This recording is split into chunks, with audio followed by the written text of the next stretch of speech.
Whispers of Winter, Episode 3, The Key and the River. They say truth, like the river never freezes, it only hides beneath the ice. The next morning, Quebec City felt colder, quieter. The storm had passed, but the air was sharp enough to sting. Isabella barely slept. Every time she closed her eyes, she saw the bridge, the flash of headlights, the sound of voices, and Léo's face disappearing into the snow. His scarf still hung over the back of her chair, the stitched words whispering like a secret. Whispers of Winter. She turned the small brass key in her palm. It was old, ornate, the kind that belonged to a safe or a hidden box. The memory of Camille's letter echoed in her mind. The truth is, in the first edition of Les Voix du Nord, but now she knew the key was the next step. She spent the morning searching every corner of the bookstore. Careful not to draw attention, Léo's shop felt emptier without him, every creak and shadow amplified by his absence. On the back shelf, she found an old cabinet marked Archive. The key fit perfectly. Inside were dusty folders, photographs, and an envelope labeled Propriété d'Ivre. Her heart raced. Inside were property documents, deeds of old buildings in old Quebec, signed over to a company named Cadron Holdings, the same company Camille had written about. Each document had a small red mark on the corner, an emblem shaped like a snowflake. As she flipped through, something slipped out, a black and white photo of Camille and Léo standing in front of the river, laughing. On the back, written in Camille's handwriting, "If something happens to me, follow the river. The answer waits where the ice begins." Before Isabella could process the words, the bell above the door jingled. She froze. Two men in dark coats entered, speaking low in French. One of them she recognized from the bridge. Her pulse quickened. "Bonjour," one said, his smile too polite. "We're looking for Monsieur Bellerose." "He's not here," Isabella said, forcing calm. "Can I help you?" The man's eyes flicked toward the counter, scanning the room. "You are the photographer, yes? Isabella Cruz?" "Yes." He smiled again. "Then perhaps you can tell us when he will return." "I don't know," she replied, clutching the key inside her pocket. "He left town." His partner wandered toward the back shelves. "Strange. He left his shop open?" "He asked me to watch it." The first man's gaze sharpened. "Then you must be close." Isabella's throat tightened. "Just a neighbor." After a long pause, he nodded, tipping his hat. "If you see him, tell him we're still waiting for his signature." When they left, she locked the door behind them and exhaled shakily. The words "waiting for his signature" echoed in her mind. Signature for what? She packed the documents, the key, and Camille's note into her camera bag. If the river held answers, she had to follow it. The St. Lawrence River stretched wide and silver beneath a thin layer of ice. The wind cut through her coat, carrying the distant sound of church bells. She followed the riverbank until she reached the spot from Camille's photo, the old pier near Chateau Frontenac.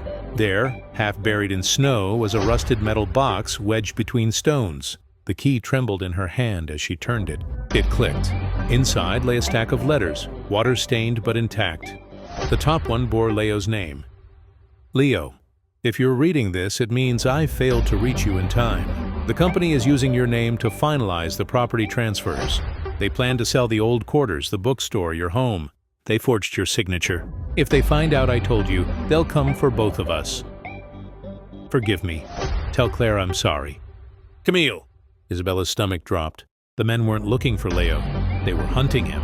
She gathered the letters quickly, but footsteps crunched behind her. She spun around. It was Claire. "You shouldn't be here," Claire said, her face pale. "They're watching the river." "You knew?" Isabella demanded. "About the company? About the forgeries?" Claire hesitated. "I suspected, but I didn't know it went this far." She looked around nervously. "We have to leave." "Now." They hurried toward the old streets, the snow falling thicker by the minute. "I found letters," Isabella said breathlessly. "Camille warned Léo. They forged his signature." Claire's eyes widened. "Then he's in danger." A car engine roared nearby. Headlights swept the alley. Claire grabbed Isabella's arm and pulled her into a narrow passage. The car slowed, idled, then drove off. When the sound faded, Claire whispered, "There's one person who might know where Léo went. The archivist at the old chapel." Camille trusted her. The chapel stood at the edge of the city, its stained glass windows glowing faintly in the dusk. Inside, candles flickered beside shelves of old records and ledgers, A woman in her 60s looked up as they entered. "Bonsoir," she greeted. "May I help you?" "We're looking for any records connected to Camille Durand or Léo Bellerose," Isabella said. "Property files, anything." The woman's expression changed at the names. "You're not the first to ask. 2 men came this morning." Claire stiffened. "Did they take anything?" "No," the archivist said, "but they searched for this." She handed Isabella an envelope sealed with wax, the same snowflake emblem. "I kept it safe," the woman said. "Camille brought it years ago and said someone she trusted would return for it." Isabella broke the seal. Inside was a small flash drive and a folded note, "To whoever finds this." The files expose Cadron Holdings' fraud. They used historic renovations as cover for smuggling funds. Leo's name appears on the documents. They forged it to silence me. If you want the truth, the password is our promise. Winter remembers. Isabella's breath hitched. Camille had left everything. Evidence, names, motive. Suddenly the chapel doors burst open. The same 2 men stormed in. "There they are!" Claire shouted, "Run!" They dashed through the back corridor, the echo of footsteps behind them. Isabella clutched the flash drive and letters as they burst out into the frozen courtyard. Snow blinded her vision, but she kept running until the city lights blurred into white. Behind them, a gunshot cracked through the night. Claire stumbled. Isabella turned. She wasn't hit, but terrified. They ducked behind a stone wall. "We have to split up," Claire gasped. "They can't catch both of us." "No!" "Take the flash drive to the press office near Rue Saint-Paul. Tell them Camille's story. It's the only way to clear Léo's name." "But what about you?" Claire managed a faint smile. "Family always finds each other." Before Isabella could stop her, Claire ran toward the street, drawing the men away. Isabella hesitated only a moment, then turned and sprinted the other direction, snow slashing against her face. By the time she reached Rue Saint-Paul, her lungs burned. The city had grown eerily silent. She ducked into a narrow doorway to catch her breath, and froze. Léo stood there. He looked exhausted, his hair damp, eyes shadowed but alive. Isabella. She nearly collapsed in relief. "You're alive!"